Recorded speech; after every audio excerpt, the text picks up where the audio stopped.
The title of the Chang School Talks today is Experiential Learning in Action, and so they asked me to talk about what is experiential learning, to give you an example of what it is in action here at Ryerson University in the Entrepreneurship program, and to suggest that entrepreneurship is a good pedagogical technique for helping students learn a wide variety of different important things.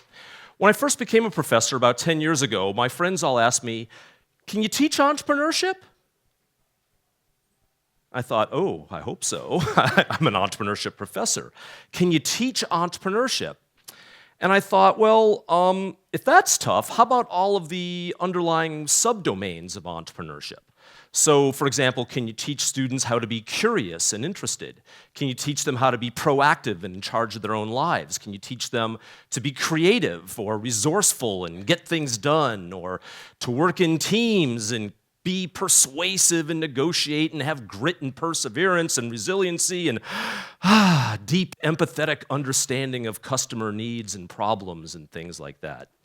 And I thought, well, gee, I'm not sure if you can teach any of these things, but I've discovered over the years that students can learn it.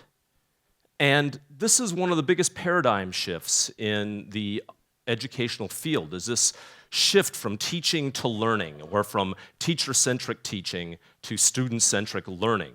And in teacher-centric teaching, the source of information is the professor. The teacher knows all the answers. 1 and 1 equals 2. So I can tell you 1 and 1 equals 2, and 1 and 1 equals 2. Thank you, very good.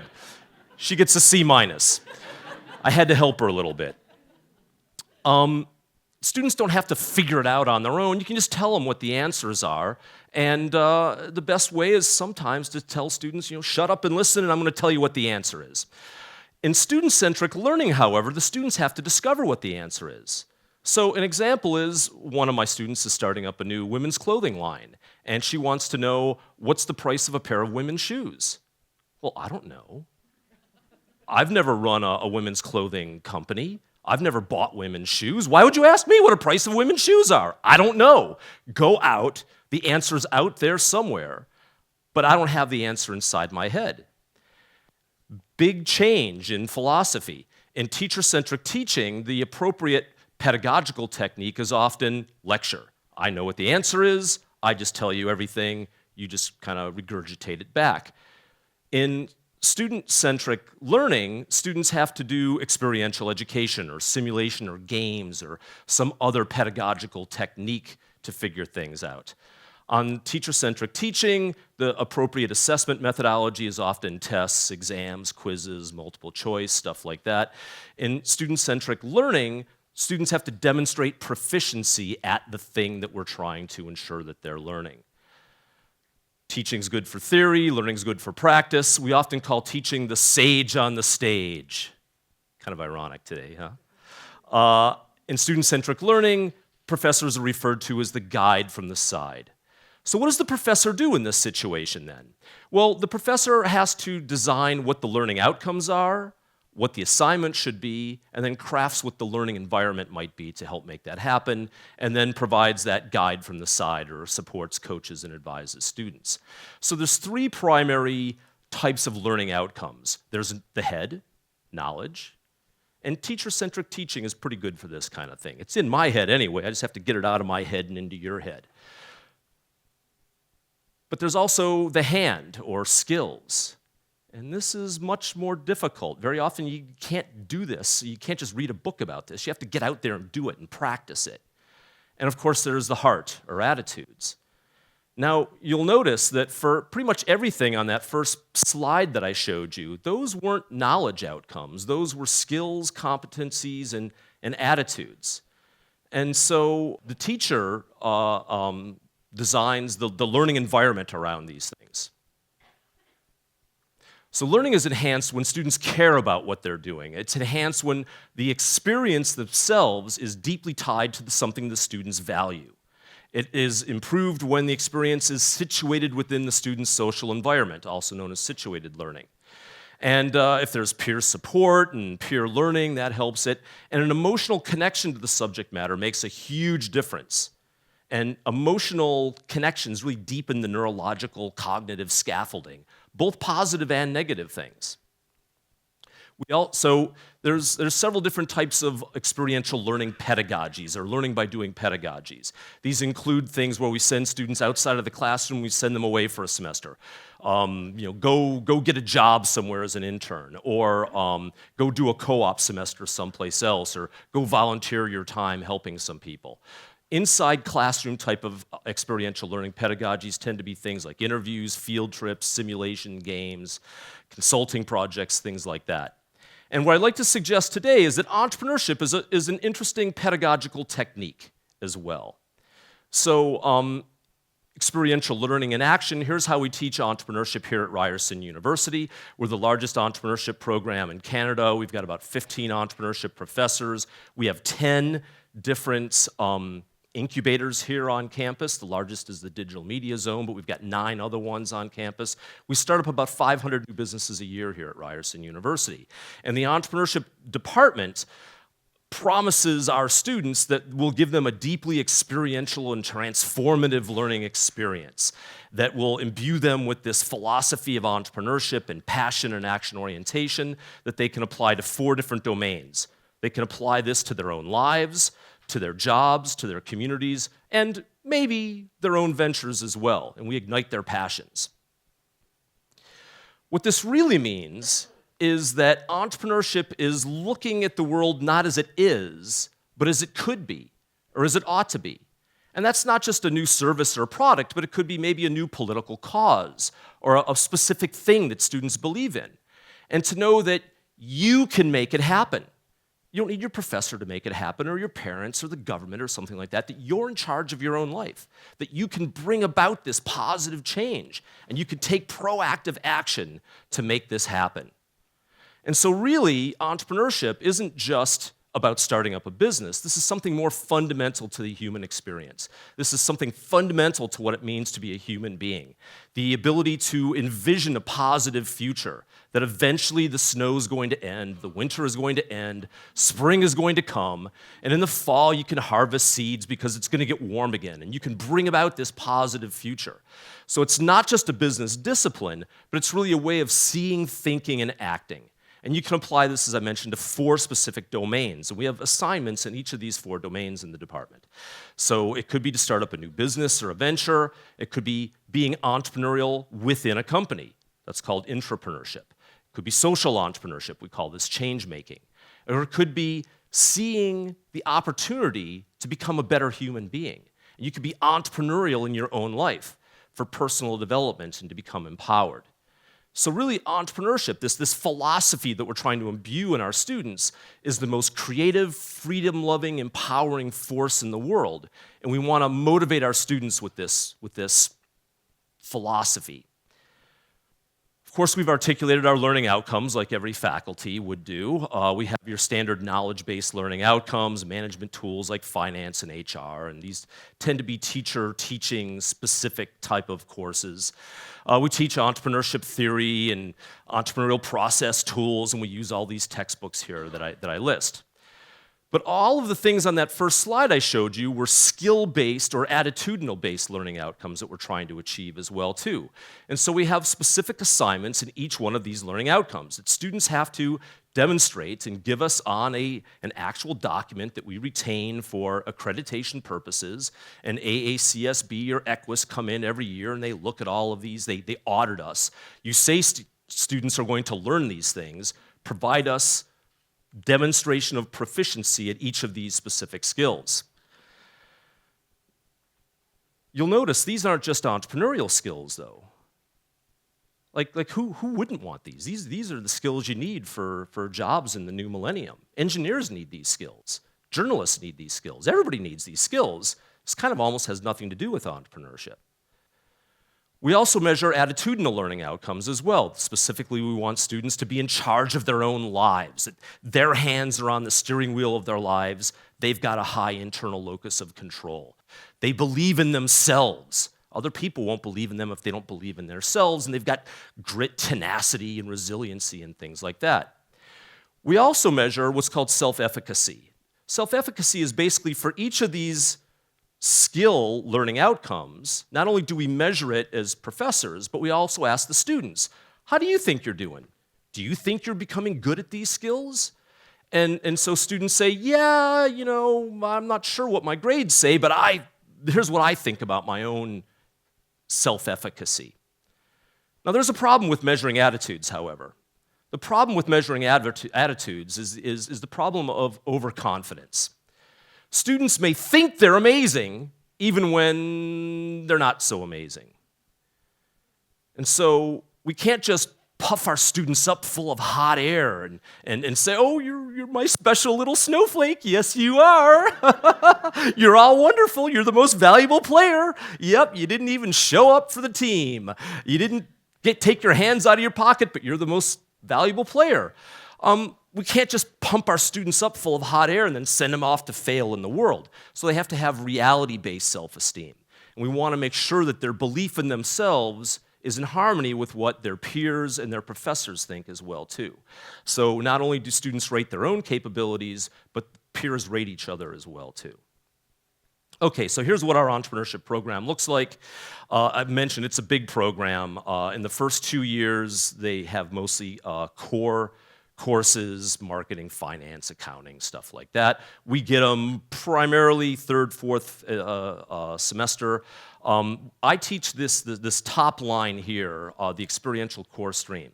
So I've got my students for 4 semesters in a row. I've got them for a double semester class in 56 AB, and then again for another double semester class in fourth year. So it's great. I get my students for 4 solid semesters plus a summer in between, and to go through this experiential learning thing. So what do we actually teach them in this, or what do I teach them in this thing? So the first assignment here I'm going to talk about a little bit is related to the opportunity spotting learning outcome skill that we're trying to assess. So they have to develop a lifelong alertness plan. They have to analyze themselves and figure out, what do I care about? What am I interested in? I can't tell them what to be interested in. They have to figure that out for themselves.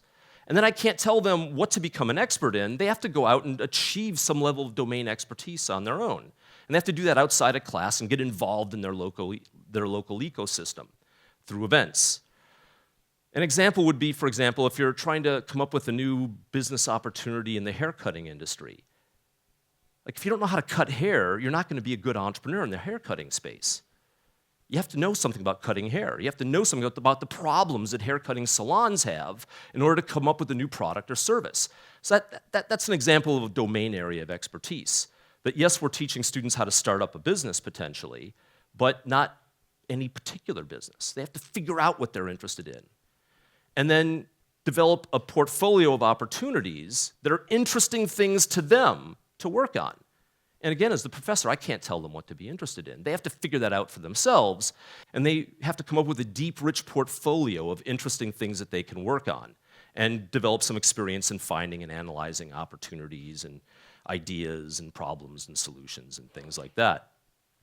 The second assignment is to start up a new business or venture or social change-making project of some sort and go through the entrepreneurial process. So here's what the entrepreneurial process looks like. They first have to understand what a problem is. They have to identify a specific stakeholder or community or user or customer, understand their problem, develop empathy with them, define a solution, craft that into some kind of a market offering, get a product market fit, and then scale it. We draw very heavily on 2 domains in particular, design thinking and lean startup. Here's what design thinking looks like. First, students have to identify a specific human being, not a market segment, not all men between the ages of 18 and 80, but you. I'm going to make your life better. I want to get my mind around you and your problems. I hope there's a lot of other people like her. I hope that there's a target demographic, but if I can't understand you, I can't understand a room full of you. And so it starts with this developing empathy around specific people's needs or specific people's issues. And you do divergent thinking. That's what this diagram is here. That the red thing is a set of divergent thinking techniques to try to develop empathy and understanding of what a possible customer or stakeholder's problems might be and develop insight. And then we go through a series of convergent thinking tools where students then better define what the problem really is. Once you've narrowed that down very specifically, we then go through another divergent thinking phase or brainstorming phase around ideation of what a different types of solutions might be. And then we go through the final convergent phase where we then prototype and test and deliver some kind of a solution to people. And then we iterate on this. This is what the learning environment looks like that we craft for our students. So we want a creative space that they can visualize and recombine information. So imagine you've got 4 or 5 students and they go out and they've interviewed, let's say, 15 customers each. That's 60 different people that you've talked about. That's a lot of information. You can't just write it down on a piece of paper or kind of sort of have it in your head. You have to get it out of your head and into a creative environment to share with your other team members. And there's a variety of techniques around getting these observations out and getting them onto Post-it notes and then manipulating the information and putting it onto 2x2 matrices or other different types of tools. It's a very fun, interesting, engaging, collaborative methodology for getting students to develop insights and understanding of the people they're trying to meet with. This is an example of 4 of my students at the DMZ. We then go through the lean startup process now that they've come up with ideas for solutions to actually build it, come up with a product, collect some data, and learn from that. Basically to iterate from a plan A to a plan that works. All these books, all these techniques that we're talking about are all within about the last 5 years. I don't think there's a single textbook that we have in the program that's less than 5 years old at this stage. Maybe Business Model Canvas might be 6 years old. What's important to realize about this is that stability for a little company is kind of like stability on a motorcycle. That when the motorcycle is stationary, it falls over very easily. Everything is a problem. Every little pebble in the road is like, oh, how do you get this beast over this tiny little pebble in the road? And you're trying to park your motorcycle, and it's really hard to move it back and forth, and it falls over, and somebody has to help you pick it up. But when you're moving fast enough, these wheels turn into gyroscopes, and nothing gets in your way when you're moving fast enough. Little pebbles, no problem. The Alps are in the distance. I can see them. I'll be on the other side of that mountain in half an hour. Competitor jumps out of the road in front of you, you're around that thing so fast you didn't even see it, or you just run right over them. When you're moving fast and you've got traction and momentum, people want to join your cause. But when you're sitting around, writing a business plan, nobody loves you. Nothing's happening. Everything's hard. It's only when you start moving that things become very easy. So the lean learning process looks a little like this. First, you want to capture your hypothesis with a business model canvas or a lean canvas or some other tool.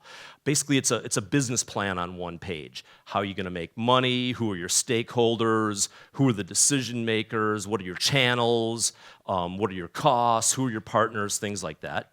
You then identify what the riskiest parts are and then create an experiment and go test it. So this learning process is really fundamentally deeply rooted in the scientific method. You're trying to understand the rules of the market. People talk a lot about, well, you want to make mistakes. These aren't mistakes. These are just experiments. I don't know what the proper price of a pair of women's shoes are. There's no mistake to be made here. Let's come up with the price. Let's get it out there. Let's see what people have to say. Let's learn from it. And then check a different price point as an example. And this is really this power of this method over more traditional forms of entrepreneurship. Here's what this looks like in graphical form. You've got your canvas up here on the upper left. A series of tools. Students kind of sort of capture what they think their hypotheses are. They use these little green Post-it notes to say, here's what I think my riskiest things are. You prioritize them, design a quick test, capture your learnings, then make progress, then go back and iterate this process again. And we try to go through at least one complete learning cycle approximately every 2 weeks on average in the course. Now, students don't start off week 1 with this, obviously, but by the time they're getting into the second semester of this 4-semester-long process, I want to see something specific that they learned every 2 weeks. And then they have to document this in the final AACSB assurances of learning document against the specific learning outcome identified. An important point to mention here is that experience is not the same thing as learning. And I learned this the hard way, unfortunately, that students would come up to me after the semester was over and say, "Oh, wow, Professor Gedeon, you're great. I loved it. I learned so much." I'd say, "Great. What did you learn?" "Well, lots of stuff." "What specifically?" "Well, how to work in teams." "Really? What did you learn about how to work in teams?" "Well, a lot of stuff." I'm like, "Oh, man. If you can't explain it to somebody else, you haven't learned anything." Because eventually, if you're the CEO of your company and you're telling your team, work better in your team, and they say, "What do you mean, boss?" You got to be able to answer the question. You need to exhibit more leadership. "What do you mean by leadership? What is it that you want me to do?" And you can't just say, "Well, I don't know." So experience is not the same thing as learning. You have to transform stuff that happened to you into articulated ability to talk about it and describe it to somebody else. And so you need self-reflection assignments to do that. And we do these, again, not from the first week, but after the first semester, every week students create a self-reflective assignment that says, here's what I specifically learned this week about each of the learning outcomes that we're trying to achieve. We follow Bloom's taxonomy, provides a good structure. They have to identify specifically what the learning outcome was or what the expert script or the principle was or whatever, and then describe, analyze, synthesize, and integrate it, and then share this with their peers. So we've got an online blog that students can use some cool authoring tools and jazz it up and make it look nice, and then share their self-reflective reports with each other. And they get feedback on that. So some of the basic principles of the course is, first of all, we tell students, do something that you care about. I can't tell you what to care about. You have to figure out what you care about. Get out of the building and learn by doing. Be proactive and enthusiastic about it. Maximize your learning per unit time. Once a week for self-reflection, every 2 weeks for the lean learning, and to take charge of their own learning. And we try to make this into a transformative experience for students. And by transformative, I think for all the educators in this room, you know what I mean. Some students, the light bulbs are on. The eyes are open and they're engaged with the world. And some students are sleepwalking through their own lives. And sometimes it just clicks. And the students go through this transformative process where they go from the lights are on but nobody's home to they're in charge of their lives and they're making stuff happen. And it's the most wonderful, rewarding thing for a professor to ever see. At the end of the day, entrepreneurship is like playing the guitar. Yes, you need knowledge in your head of music theory and scales and things like that. But you never learned how to be a great guitarist by reading a book or going to watch other people play. You become a great guitarist by playing the guitar. By playing it till your fingers bleed and you develop calluses. And you have to have a song in your heart that you jam with other people and share with other people. You have to have passion about it.